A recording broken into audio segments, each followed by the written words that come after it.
네, 여러분. 오늘은 일제의 국권 침탈과 국권 수호 운동의 단원 중에 일제의 국권 침탈 과정에 대해서 먼저 보도록 하겠습니다. 오늘 수업하는 내용은 필기한 것을 과제 제출방에다가 찍어서 업로드할 필요는 없고요. 그냥 수업 열심히 듣고 자기 역사 노트에 필기 열심히 해서 학교에 가지고 오기 바랍니다. 다음 주에 선생님이 기말고사 전에 수행평가로 노트 검사할 때 내용이 필기되어 있는지 그때 확인하도록 하겠습니다. 자, 오늘은 일제 국권 침탈 과정을 볼 건데 좀 많이 어렵거든요. 복잡하고요. 그런데 우리가 어떻게 일본과의 관계가 지금 이렇게 안 좋아졌는지에 대해서 이제 알려면, 이해를 하려면 이때부터 조금 자세히 알아야 될 것 같아요. 그래서 수업 열심히 잘 듣고 필기도 열심히 하기 바랍니다. 자, 우리가 어디까지 이제 배웠었냐면 그 고종이 러시아 공사관으로 처소로 옮겼고, 그 다음에 그 독립협회가 활동을 했었고, 그 다음에 그 이후에 러시아 공사관에서 다시 고종이 환궁을 했죠. 다시 돌아와서 대한제국을 세웠다. 여기까지가 시험 범위였어요. 그렇죠? 그래서 결국에는 우리나라에 대해서, 조선에 대해서 일본과 러시아의 대립이 계속 심해지면서 그런 분위기가 형성이 되어 있었거든요. 그래서 일본은 러시아를 적으로 뒀기 때문에 러시아를 이기기 위해서는 또 다른 친구가 필요했어요. 그래서 1902년에 일본과 영국이 동맹을 맺습니다. 우리가 그걸 제1차 영일동맹이라고 얘기를 합니다. 영일동맹. 자, 제1차 영일동맹이 언제 맺어지냐면 1902년에 체결이 됩니다. 그래서 이걸 한 이유가 바로 뭐냐면 일본이 러시아와 전쟁을 할 준비를 하는 거예요. 그래서 일본이 러시아와 전쟁을 할 준비를 하기 위해서 전쟁 준비 차원에서 친구를 한 명 데려온 겁니다. 그게 바로 누구다? 러시아와 끝까지 견제하는 그 상태에 있는 영국이 되겠죠. 그래서 영국과 동맹을 체결하였습니다. 여러분도 다 알겠지만 그 전에 우리나라에서 또 영국하고 러시아하고 붙은 사건이 있었죠. 그렇죠? 뭐 실제로 막 전쟁이 일어난 건 아니지만 굉장히 긴장감이 고조되어 있었었죠. 뭐냐면 영국이 우리나라의 거문도를 불법적으로 점령한 사건이었죠. 그렇죠? 그래서 어쨌든 일본이 러시아를 적으로 삼았기 때문에 러시아를 공동으로 적으로 삼을 수 있는 친구 영국과 동맹을 맺은 게 제1차 영일동맹입니다. 그래서 얘는 이제 전쟁을 미리 준비를 하고 있었고요. 결국에는 어떻게 되느냐? 러일 전쟁이 발발합니다. 이 러일 전쟁이 언제 일어나느냐? 1904년에 일어나거든요. 그래서 1904년에 일어난 이 전쟁은 일본이 먼저 그 러시아의 항구를 기습하거든요. 원래라면 이제 국제법상 전쟁을 할 때는 선전포고 미리 알려서 공격을 하게 되어 있는데 일본이 기습을 해요.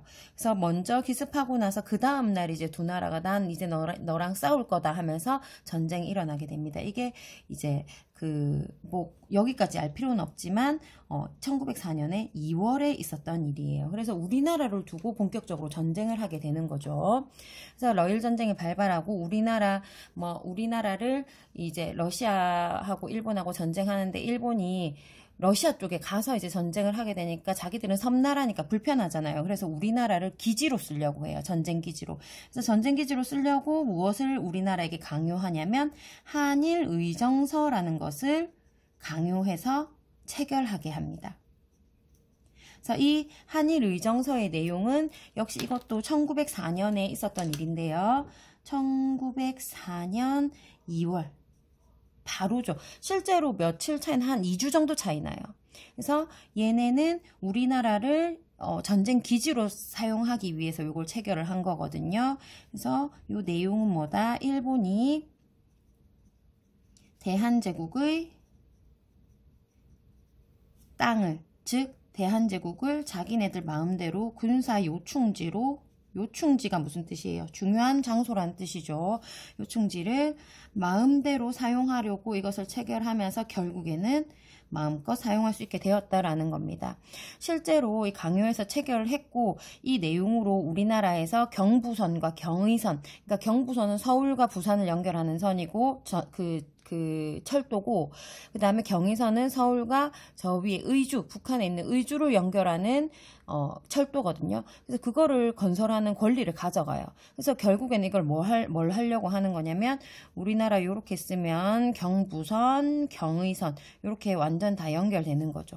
그래서 여기를 연결해서 자기네들이 기지로 쓰면서 전쟁 물자를 수송하기 위해서, 전쟁이 여기서 일어나고 있으니까요, 그렇죠? 그래서 전쟁 물자를 수송하기 위해서 이 경부선과 경의선 철도 건설권도 가져가고요. 그다음에 토지를 개간할 수 있는 권리도 가져가요. 그래서 땅을 군용지로 자기들 마음대로 쓰는 거예요. 그다음에 통신망도 가져가거든요. 그래서 군사 목적으로 다 쓰는 거예요. 그래서 한일 의정서를 통해서 우리나라의 어떤 그 중요한 지역 이런 것들을 자기들이 다 쓰면서 우리나라를 전쟁 기지로 쓰게 되는 겁니다. 즉 대한제국을 전쟁 기지화 시켜버린 거죠. 자, 이렇게 되면서 결국에는 어떻게 되냐면요. 러일 전쟁에서 일본이 전쟁에서 우세하게 됩니다. 일본이 전쟁 우세. 그러면서 이제 우리나라를 본격적으로 먹으려고 하게 되는 겁니다. 그래서 이 다음에 체결한 게 제1차 한일협약이라는 거예요. 실제로 일본과 맺은 조약, 이제 협정한 조약이라는 뜻인데 이게 왜 1차가 아니냐면 이거는 비밀리에 했던 거거든요. 그래서 강요하면서 비밀리에 체결해버린 거라서 그렇고 이건 공식적으로 체결한 거예요.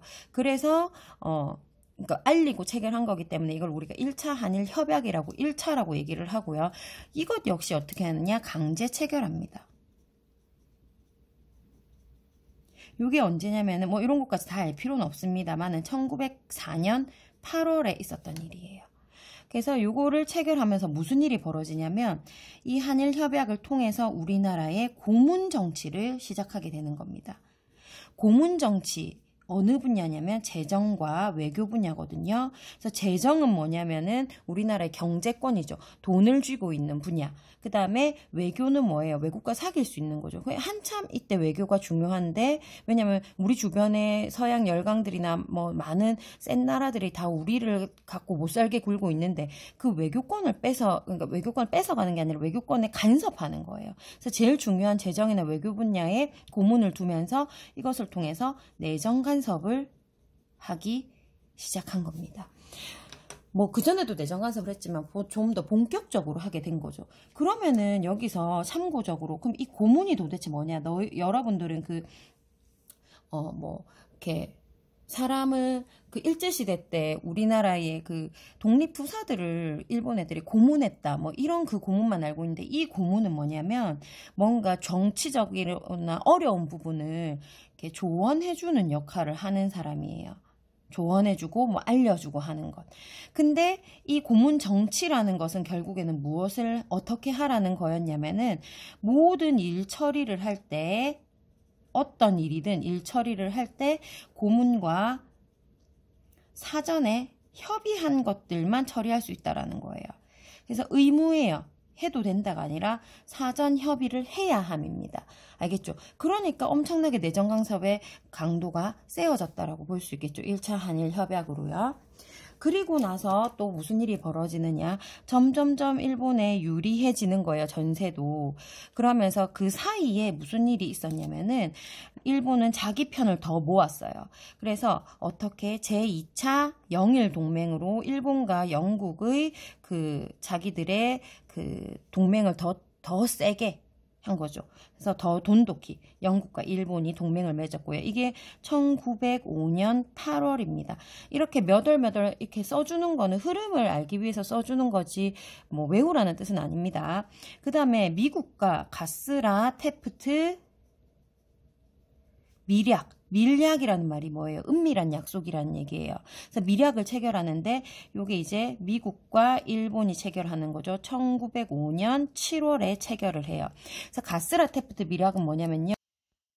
가스라는 일본의 대표 외무 대신이고 테프트는 미국의 육군 장관이거든요. 그래서 이 두 사람이 만나서 미국은 필리핀을 먹고 그 다음에 일본은 조선을 먹는 것에 대해서 서로 터치하지 않겠다. 즉 나중에는 이제 결국에 필리핀은 미국의 식민지가 되고 우리나라는 일본의 식민지가 되죠. 그래서 그것에 대해서 서로 터치하지 않겠다라는 내용을 이제 그 은밀하게 약속을 합니다. 그래서 조선을 그 자기들의 그 땅으로 가져가는 데 대한 사전 작업을 미리 해놓는 거죠. 그래서 결국에는 이 이후에 일본이 러일 전쟁에서 승리하게 됩니다. 자, 이 러일 전쟁에서 승리하게 되는 것도 보면은 미국이 그 루스벨트 대통령이 일본하고 러시아의 대표를 미국의 포츠머스로 불러가지고 회담을 가지면서 러일 전쟁을 끝내게 되거든요. 그래서 우리가 이 러일 전쟁 결과 맺어진 조약을 우리가 포츠머스 조약이라고 얘기를 합니다. 그래서 포츠머스 조약이 역시 이것도 외울 필요는 없어요. 1905년 9월에 조약을 체결하게 되는데 여기에 대한 내용이 가장 중요한 내용이 뭐냐면은 일본이 대한제국에 대한 독점적인 지배권을 가진다 이거예요. 그래서 러시아가 우리나라에서 이제 아예 영향력을 행사하지 않겠다라는 내용이죠. 그래서 일본이 대한제국 독점적 지배권을 차지함. 요런 내용입니다. 청일전쟁을 통해서 청나라를 우리나라에서 물리쳤고 자기들이 먹으려고 그 이후에 러시아의 세력이 너무 세워지니까 러시아도 러일전쟁을 통해서 이제 물리치게 되는 겁니다. 그래서 이제 러시아는 우리나라를 이제 먹을 때 이제 러시아가 아니라 일본이죠. 일본이 우리나라를 이제 차지하는 데 대해서 러시아와 청나라의 아예 그런 그 간섭을 물리쳤고 그다음에 미국도 요것을 통해서 우리나라에 대해서 더 이상 상관하지 않고 이렇게 된 거예요. 그래서 요것을 바탕으로 어떻게 되느냐 우리나라에 일본 애들이 일사조약이라는 것을 강요하게 됩니다. 자, 쓸게요. 일사조약을 강요해서 체결하게 됩니다. 실제로 이 사이에 또 무슨 일이 있었냐면 일본군은 우리나라 위에 만주 지역이라고 얘기를 하죠. 우리나라 위쪽에 여기 우리나라 다시 하나 그릴게요. 우리나라 요렇게 쓰면 중국 요렇게 있죠. 여기 러시아고요. 그래서 요렇게 있는 요 지역을 전체 다 만주라고 하거든요. 요 만주 지역에 일본은 여기에 군대를 주둔시켜요. 요동반도 요쪽에 특히. 그래서 요동반도에 일본이 군대를 주둔시키면서 이 군대를 우리가 걔네들이 무슨 군대라고 불렀냐면 관동군이라고 불렀거든요. 그래서 이 관동군을 여기 주둔을 시키고 일본의 군대입니다. 일본 애들이 이 만주 지역에 만들어 놓은 군대를 관동군이라고 해요. 간토군이라고도 하고. 그래서 이 만주 지역에서 이 관동군, 러일 전쟁 결과 여기 관동군을 주둔시키고 여러분들이 잘 알려나 모르겠는데 여기에 이제 731 부대가 들어오게 되는 거죠. 731 부대라고 하면은 인간 생체 실험으로 굉장히 유명한 부대죠. 그렇죠? 그래서 얘네들을 여기에 주둔시켰을 때가 요때예요. 요때. 그래서 일본군이 만주 지역에 주둔하게 되었다. 요거를 좀 기억을 하고 들으면 좀 더 쉬울 겁니다. 그래서 일본군이 결국에는 대륙까지 들어오게 되었다라는 거죠. 그래서 일사조약을 강요하게 되는데 일사조약은 무슨 내용이냐? 얘는 1905년 11월에 조약을 체결하게 되거든요. 이걸 우리가 여기 제1차 한일협약 있잖아요. 그래서 얘는 우리가 제2차 한일협약이라고도 얘기를 하는데요. 실제로는 협약이라고 말하기도 힘든 게 우리나라에 굉장히 많이 강요를 해서 체결된 조약이에요. 이때 을사조약을 체결할 때 고종은 건강상 이유로 불참을 했거든요. 그래서 불참을 하고 요때 우리나라의 대신 지금으로 치면 장관급 그 대신이 9명이 참여를 해요. 근데 이거를 강요했던 사람이 바로 누구냐면 이토 히로부미거든요. 그래서 이게 이토 히로부미의 이토 히로부미 많이 들어봤죠? 이토 히로부미의 강압으로 인해서 우리나라에 9명의 대신이라고 하는 장관이 참여를 하는데 그 중에서 5명이 최종으로 찬성을 합니다. 그래서 이토 히로부미 강압으로 우리나라의 대신 중에 5명이 찬성을 하고 여기에 서명을 하게 돼요. 그래서 우리가 이 사람들 5명을 우리가 뭐라고 하냐면 을사오적이라고 얘기를 합니다.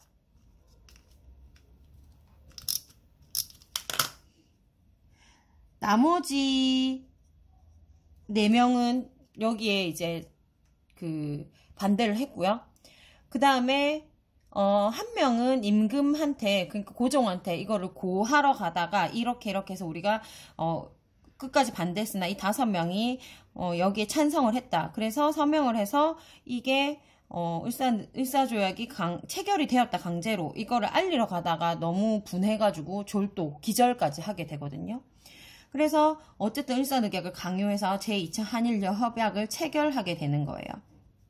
알겠죠? 이거 굉장히 중요합니다. 그래서 우리가 이 을사조약이라는 거는 굉장히 합법적인 것을 얘기하거든요. 조약이라는 것은. 그래서 양국에서 정식적인 절차를 거쳐서 합법적인 것을 조약이라고 얘기하는데, 그래서 우리는 을사조약이라고 안 하고 을사늑약이라고 많이 표현을 해요. 그래서 이 늑약이라고 표현한다라는 것은 강제성이 있었다라는 것을, 있을 유자죠. 강제성이 있었다라는 뜻으로 을사늑약이라고도 쓰기도 합니다. 하지만 교과서에는 을사조약이라고 나와 있습니다. 그래서 을사오적을 대신, 장관을 대신이라고 얘기한다고 했죠. 그때 당시에 장관. 그래서 이 대신을 이 장관 5명이 찬성을 해서 얘네들 우리가 을사오적이라고 얘기한다라는 거 기억을 하세요. 그래서 이 을사조약의 내용을 보면은 중요한데, 내용이 바로 뭐냐? 우리나라의 외교권을 박탈해 가는 거예요. 그래서 외교권이라는 것은 외국과 사귈 권리를 얘기하는 거죠. 그래서 외국과 사귀는, 이게 정말 이때 당시에 이제 다른 나라와의 관계들이 중요한 시점인데, 이 시점에서 외교권을 박탈해 갔다라는 것은 우리나라의 대외적인 그런 활동을 다 묶어버렸다라는 거죠. 그 다음에 우리나라에 통감부를 설치합니다. 그래서 통감이라는 것은 어떻게 생각하면 되냐면 전체적 이게 총감독이라고 생각을 하면 돼요. 그래서 우리나라에 통감부를 설치해서 통감 정치를 실시하기 시작하는데, 이 초대 통감이 바로 누구냐면 이토 히로부미예요. 그래서 이 통감부를 설치해서 우리나라의 내정 간섭을 엄청나게 심하게 하는 겁니다. 이때 초대 통감이, 제일 초대라는 것은 1대 통감. 이 누구냐? 이토 히로부미가 되는 거예요. 이토 히로부미는 일본에서도 엄청나게 높은 대신 총리까지 했던 사람이거든요. 근데 그런 사람이 우리나라에 와서 통감으로 들어왔다라는 얘기는 이제 우리나라를 자기네 나라로 본격적으로 이제 통합하는 그 절차를 밟겠다라는 뜻이 되는 겁니다. 그래서 이거 진짜 중요해요. 내정을 장악했다라는 거예요. 통감은 무슨 뜻이냐고 아까 얘기했죠. 총감독관이라고 생각하면 돼요. 그러면 이런 을사조약을 강요해서 체결이 되었을 때 우리나라의 반응이 굉장히 중요합니다. 여기는 이렇게 참고 표시해서 이것도 적어야 됩니다. 중요합니다. 그래서 을사조약이 체결된 데 대한 반대 운동이 우리나라에서 이때 당시에 엄청나게 많이 일어났는데, 뭐가 일어났냐면 일단 상인들은 전부 다 철시, 자기들의 그 장사하는 시장을 철수한다라는 거예요. 그래서 우리는 장사도 안 하고 이렇게 너네들이 하는 것에 반대한다라는 뜻으로 경제적인 그런 활동을 꽁꽁 묶어버리는 거죠. 상인을 철시하고요. 그 다음에 학생들은요, 학교에 가지 않습니다. 학생들은 동맹 휴학을 해가지고 우리는 정부의 이런 조약 체결에 반대한다라고 그 뜻을 밝혔고요. 그 다음에 민영환 등의 그 정부 관리들은요, 자결을 했어요. 그래서 죽으면서 이거는 절대 있을 수 없는 일이다라고 반대의 의사를 보였고요. 그 다음에 장지연이라는 또 사람은요, 황성신문에 사설을 기고하는데요. 사설을 실었어요. 그 사설 이름이 바로 뭐냐면 시일야 방성대국이라는 겁니다. 이 시랴 방송대국은 무슨 뜻이냐? 나는 이날 목 놓아서 통곡한다. 뭐 이런 내용이에요. 그래서 뭐냐? 을사오적을 비판하는 내용, 그 다음에 을사조약이 무효다. 이런 걸 주장하는 내용입니다. 그 다음에 전국적으로 을사 조약을 반대하는 의병이 일어나거든요. 이 을사의병은 굉장히 중요한 의미를 가지는 게 지금까지 의병장들은 주로 의병을 이끄는 그 군인, 그러니까 장군들은 유생들이 많았는데 여기에서는 최초로 평민의병장이 나타나거든요. 신돌석이라는 사람. 그래서 이 평민의병장이 나타났다는 게 굉장히 중요해요. 그래서 이 사람은 굉장히 활동도 많이 하고 그 다음에 일본을 굉장히, 그러니까 일본의 위협적이었던 의병장으로 유명한 사람입니다. 그리고 우리 그 도끼상소에 썼던 그 최익현이라는 인물 있죠. 그 사람도 역시 여기에서도 의병장, 이 사람은 유생이었죠. 의병장으로 활동을 했었습니다. 그래서 이러한 반대 운동이 있었지만 결국에는 이제 체결이 되고 무효라고 주장을 했지만 일본은 밀어붙이게 되는 거죠. 그래서 을사조약을 강요를 했다. 그래서 우리가 체결이 되었다. 그래서 고종 황제가 너무 화가 나가지고요. 여기에 대해서 어떻게 이런 일이 있을 수 있느냐. 을사조약은 무효다라는 것을 주장하기 위해서 네덜란드 헤이그에 특사를 파견하게 됩니다. 이 네덜란드 헤이그에서는 1907년 6월에 무슨 일이 벌어지고 있었냐면 제2차 만국평화회의라는 게 열리고 있었습니다. 그래서 이 만국평화회의에 고종이 을사조약의 부당함을 알려라 해서 특별사절단을 파견하는데 그 특별사절단이 누구냐? 이상설, 이준, 그리고 이위종 이렇게 세 사람이 파견이 되어요. 그래서 이 사람들이 세 사람 파견돼서 이 평화회의에서 발언권을 얻어서 우리가 일본에 의해서 이런 부당한 대우를 받고 있다라는 것을 알려주려고 했는데 외교권을 이미 박탈한 상태잖아요. 이거는 만국평화회의니까 아무래도 다른 나라들에 가서 뭐 다른 나라 사람들과 함께하는 회의에 참석하는 거는 외교권과 상관이 있잖아요. 그러니까 결국에는 이게 사전에 일본이 방해를 하게 되면서 니네 외교권도 박탈당한 애들이 지금 어디가 있는 거야 이렇게 된 거예요. 그래서 이 회의에 참석은 실패하게 됩니다만은 이 세 분은 어떻게 했냐면 그 현지에 가서 그 현지 언론들하고 인터뷰를 하는 거예요. 그리고 인터뷰하고 그다음 회의장 앞에서 회의장에 못 들어가니까 일본 애들이 못 들어가게 하고 이때 영국도 같이 방해를 했거든요.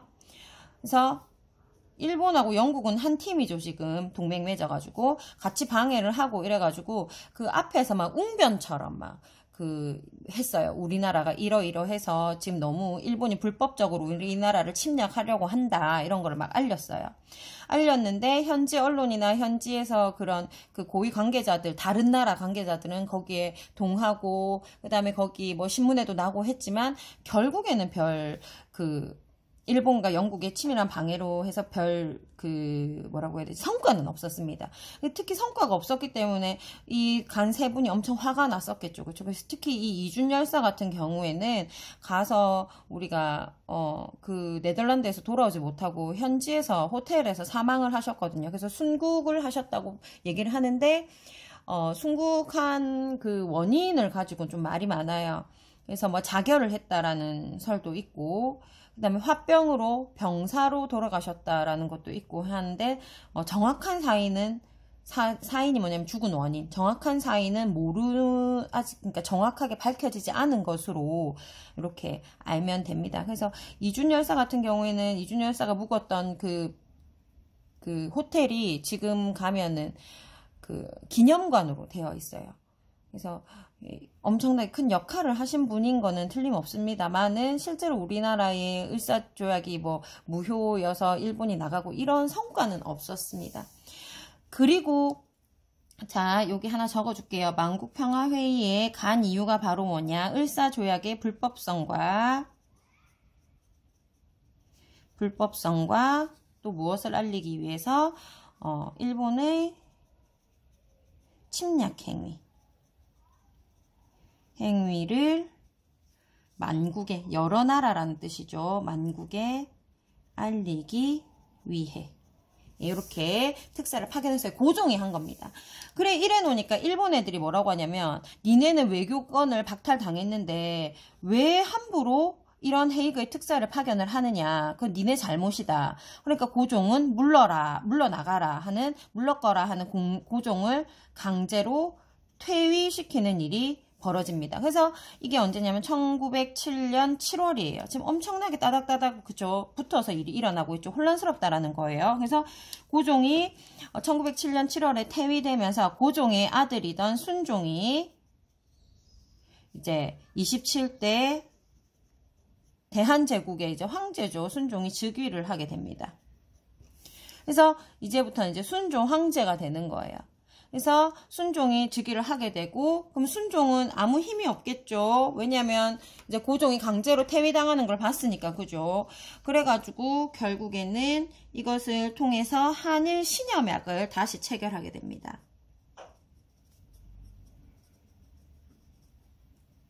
이제 황제가 약해졌으니까 한일 신협약을 체결하는데, 이 한일 신협약은 우리가 이제 3차 한일 협약이라고도 얘기를 해요. 벌써 3차죠. 여기 보면은 1차가 요거 고문 정치했던 거, 그 다음에 2차가 요거 을사조약이고 3차가 한일 신협약이에요. 한일 신협약은 1907년 7월 같은 해죠. 고종 강제 퇴위 당하자마자 체결하는 겁니다. 그래서 요걸 정미년이거든요. 그래서 이걸 우리가 무슨 조약이라고도 얘기하냐면 정미년에 맺은 7가지 조약이라고 해서 정미 7조약이라고도 얘기를 합니다. 그래서 정미 7조약을 체결을 하는데, 이 정미 7조약의 내용이 또 중요하겠죠. 이 내용은 뭐냐? 차관 정치를 실시하겠다라는 거예요. 그러면 또 차관 정치가 뭔지는 알아야 되잖아요. 그쵸?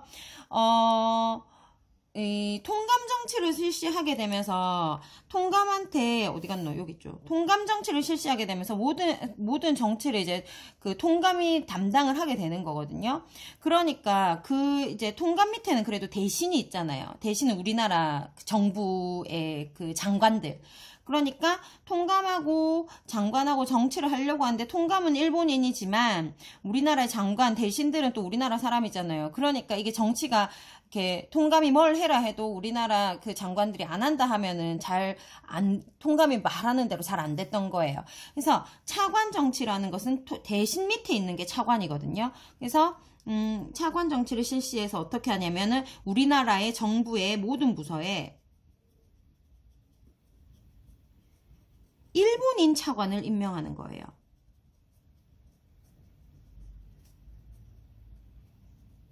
그래서 참고적, 선생님 연필로 하나 써줄게요. 참고적으로 보자면 원래라면 이제 통감이 있고, 얘는 우리나라 정치에 이제 본격적으로 간섭을 하는 거죠. 그래서 우리나라의 각부 대신들, 대신 1, 뭐 대신 2, 뭐 대신 3 이렇게 다 있겠죠. 이 대신이 3, 4 뭐 이렇게 쭉 있겠죠. 대신이 뭐에 해당하냐면 이제 장관에 해당하는 거예요. 지금 장관 밑에는 항상 누가 있냐면 차관이 있죠. 우리나라 지금도 차관이 있죠. 장관이 1등이고 차관이 그 부의 2등이에요. 뭐 예를 들자면 외교부 장관이 있으면 그 밑에 외교부 차관이 있는 거예요.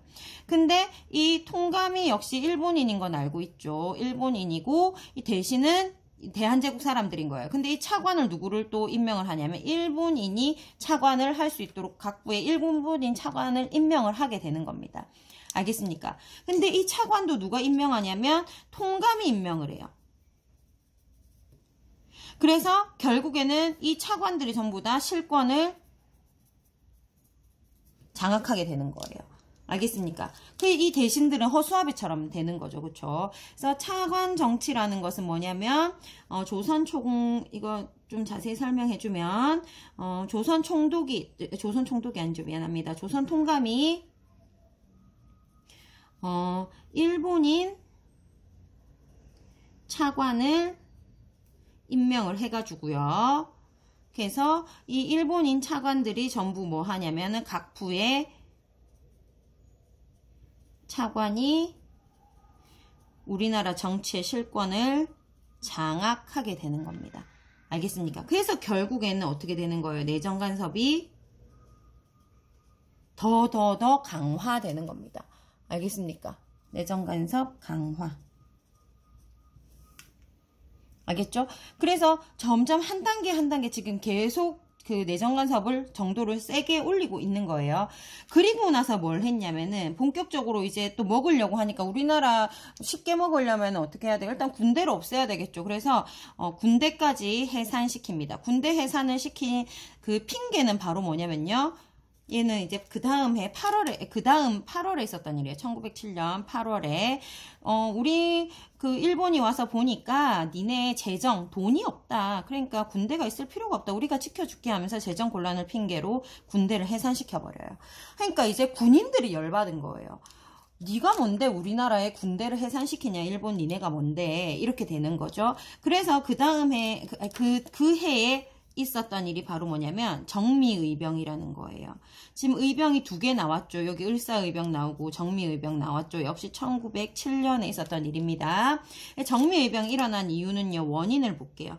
원인은 첫 번째 군대 해산이에요. 왜 멀쩡한 나라에 군대를 해산시키냐. 엄청 중요하죠. 군대는. 왜냐면 주변 나라에서 침략해 들어올 때 우리를 지키기 위해서 있는 게 군대인데 그걸 해산시켰다라는 것은 이제 침략을 이제 노골적으로 드러낸다라는 거거든요. 그래서 군대 해산에 엄청나게 사람들이 이제 열받은 거죠. 그 다음에 왜 우리의 황제를 함부로 퇴위시키냐 해서 고종 강제 퇴위까지 원인이 돼요. 그래서 요걸로 열받아가지고 사람들이 일으켰는데 문제는 뭐냐면요. 그러니까 문제가 아니라 특징은 해산된 군인이 여기 의병에 합류한 거예요. 의병이라는 것은 나라에서 조직해 준 군대가 아니기 때문에 엄청나게 그 뭐라고 해야 되죠? 그 무기라든지 이런 거는 열세일 수밖에 없거든요. 근데 해산된 군인이 합류되었기 때문에 군인은 전문적으로 그 훈련을 받은 사람들이잖아요. 그러니까 이 의병의 수준이 우리가 알고 있던 그 을미의병이나 이 을사의병이나 이 수준에서 엄청나게 업그레이드가 되어버린 거예요. 그래서 해산된 군인들이 합류가 되면서 전투력과 다 함께 이제 조직력 이런 것들이 엄청나게 강화된 겁니다. 그래가지고 드디어 의병이 어떻게 됐냐면 그냥 동네에서 어떤 사람들이 조직해가지고 화가 나서 뒤집어 엎은 그런 종류가 아니라 의병이 전쟁화된 거예요. 이거 중요한 포인트입니다. 정미의병은 전쟁화되었습니다. 알겠죠? 그래서 이 전쟁화 되어가지고 일본 애들이 얘네들을 본격적으로 어떻게 해야 되겠어요? 눌러야 되겠죠. 예전에 의병 누르듯이 누르면 안 되겠죠. 그래가지고 나중에 1909년에 되면은 어떤 일이 벌어지냐면 일본 애들이 남한 토벌 대작전이라는 것을 펼쳐요. 그래서 남한 토벌 대작전을 펼쳐가지고 우리나라에 있는 의병들을 전부 다 잡아서 이제 다 죽이려고 하는 거예요. 그래서 이 의병들이 모여가지고 회의를 해서 결국에는 해외로 나가서 투쟁을 하자 이렇게 돼가지고 만주 쪽으로 그리고 중국 본토 쪽으로 엄청나게 많이 빠지거든요. 그래서 이 사람들이 나중에는 뭐가 되냐면 우리나라 일제시대 때 우리나라 밖에서 독립군을 활동을 했던 그 토대가 되는 겁니다. 그래서 의병 전쟁화 되었다라는 것 기억을 하고요. 그 다음에 이제 우리나라에서 본격적으로 많은 사람들이 이제 그 일본에서 한 거를 하는데 제일 유명한 게 이제 안중근 의사죠. 그래서 안중근 의사가 의거를 합니다. 무슨 내용인 줄 다 알죠? 이게 언제냐면 1909년 10월 26일입니다. 그래서 안중근 의사가 의거한 게 바로 뭐냐면 이토 히로부미한테 폭탄을 던지죠. 그쵸? 그래서 이 안중근 의사가 이런 일을 해서 그 이토 히로부미한테 폭탄 던져가지고 우리나라 사람들이나 뭐 중국 사람들이나 전부 다 와 되게 대단하다. 그리고 우리나라 사람들한테도 가만히 있으면 안 되겠다. 뭐 이런 마음도 심어주고. 근데 일본 애들도 이것을 보고 그러니까 대한제국도 참 무서운 나라구나 뭐 이렇게 느끼게 되는 거예요. 근데 오히려 뭐 안중근 의사가 그때 이토 히로부미를 저격을 하는 바람에 뭐 일본 애들이 더 서둘러서 우리나라를 병합했다라는 설도 있고요. 어쨌든 굉장히 훌륭한 의거죠. 그쵸? 그래서 안중근 의사가 의거를 하고 뭐 이런 중요한 일이 있었지만 그 이후 이 1909년에는 어떤 일도 있었냐면은 우리나라의 그 사법권이 박탈이 됩니다. 사법권 박탈. 그래서 재판할 수 있는 권리죠. 요거를 가져가요. 1909년 7월의 일이고요. 그 다음에 우리나라의 경찰권도 박탈해 나갑니다.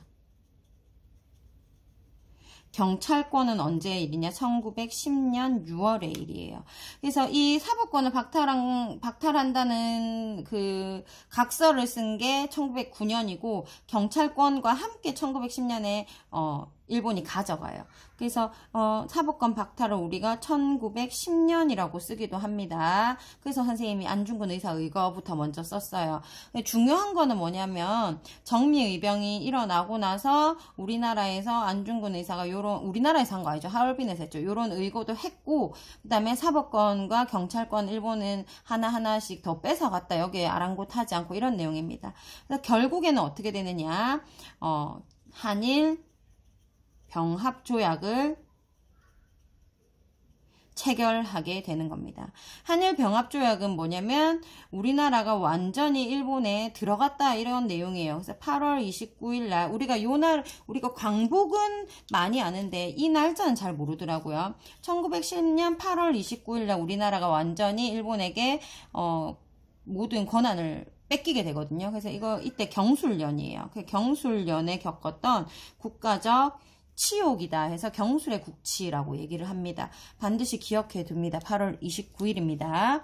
그래서 요 날에 이제 한일 병합조약이 체결이 되고 이제 통감부에서 드디어 총독부가 설치가 됩니다. 조선 총독 들어봤죠?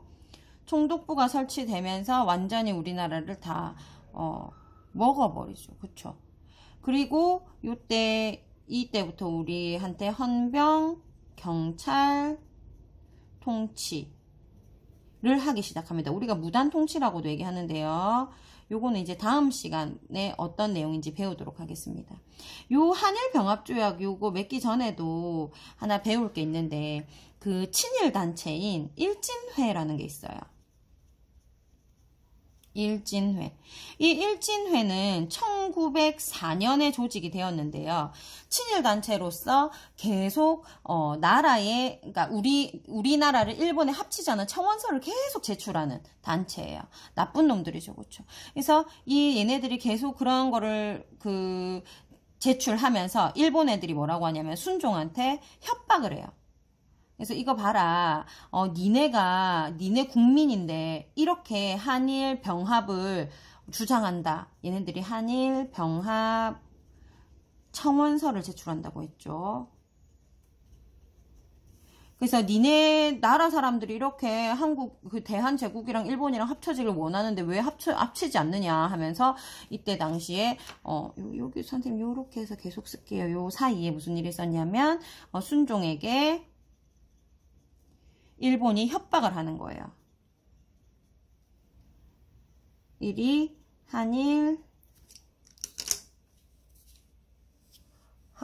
병합조약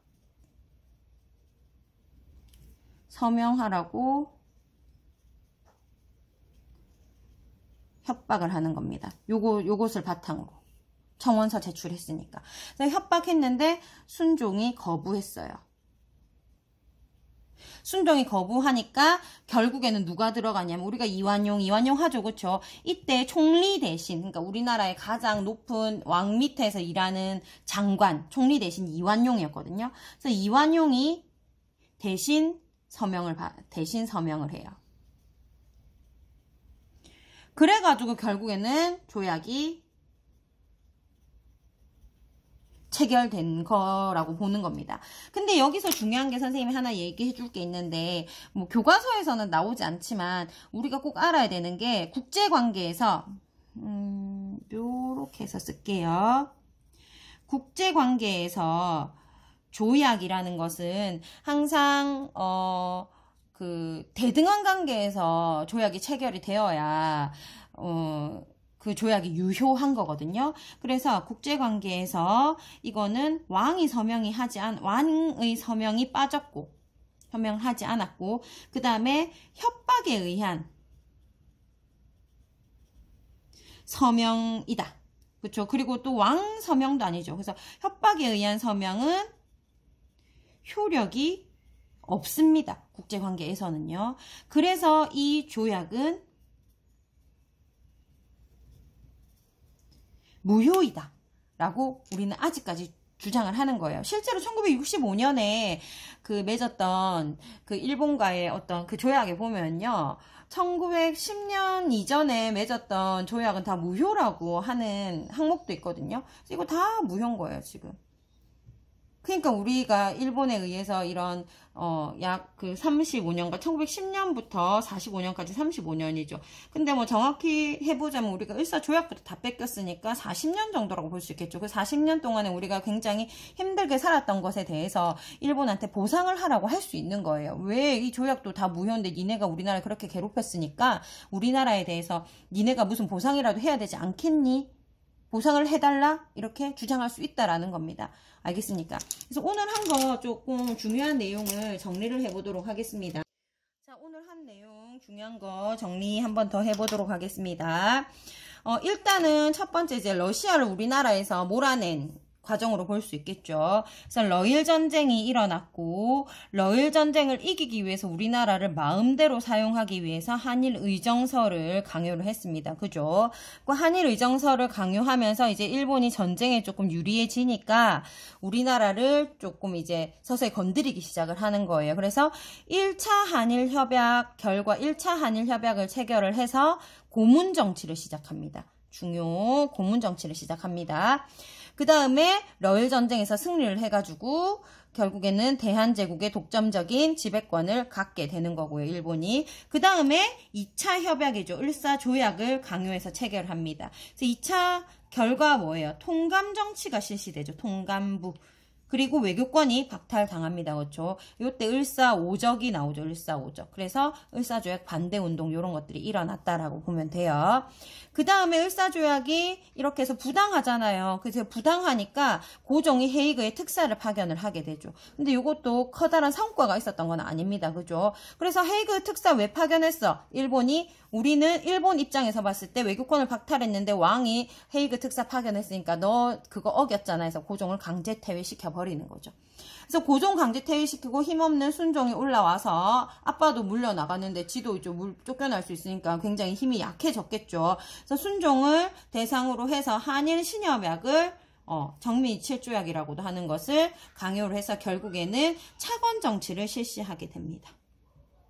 그래서 내정 간섭의 강도가 점점 세워지죠. 여기에서는 고문 정치에서 조원의 정도였는데 1차 협약에서는 2차 협약에서는 어떻게 돼요? 통감부를 설치해서 내정 간섭을 더 강화하고 3차 협약에서는 통감이 차관까지 임명하면서 더 내정 간섭이 강화되는 거예요. 그죠? 그래서 한일 신협약 결과 그 차관 정치 실시하고 그 다음에 우리나라 군대 해산시키고 그 다음에 사법권 박탈하고 경찰권 박탈하고 한일 병합조약을 체결해서 결국에는 모든 권력을 뺏어가서 총독부를 설치하게 되는 겁니다. 알겠습니까? 이 한일 신협약에 대한 결과, 군대 해산에 대한 결과가 또 정미의병 요 내용이 있는 거예요. 을사조약 반대운동처럼. 그래서 큰 줄기로 보자면은 러일 전쟁이 일어났고 의정서 강요해서 군사 요충지를 마음대로 사용을 했고 그 다음에 1차 협약을 맺어서 고문 정치를 하고 그 다음에 러일 전쟁 승리한 이후에 을사조약 강요해서 통감 정치 실시하고 그 다음에 헤이그 특사 파견해서 고종 강제 퇴위시켜버리고 3차 협약에서 차관 정치하고 그 다음에 안중근 의사의거 정미의병 이런 일이 있었지만 차례차례 하나씩 뺏어가면서 한일 병합조약 체결했다라는 겁니다. 그래서 가장 큰 줄기만 딱 보자면요. 제일 큰 사건만 보자면 1차 한일 협약, 그 다음에 을사조약 2차 협약이죠. 2차. 그 다음에 3차 협약. 정미 7조약 맺었죠. 그 다음에 병합조약 맺었다. 이렇게 생각을 하면 돼요. 가장 큰 줄기는. 알겠죠? 그래서 순서대로 하면 고문정치, 그 다음에 통감정치, 통감으로 안 되니까 차관정치까지 실시해서 결국에는 다 뺏어가서 먹었다 이겁니다. 알겠습니까?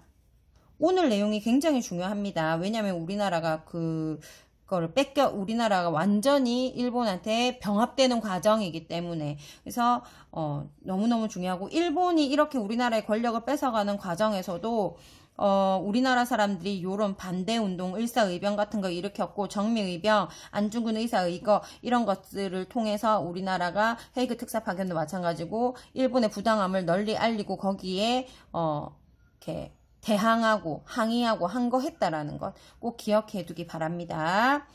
너무 내용이 복잡하고 어렵지만 핵심만 보면 별거 아니니까 오늘도 열심히 잘 했습니다. 다음 시간에 보도록 하겠습니다.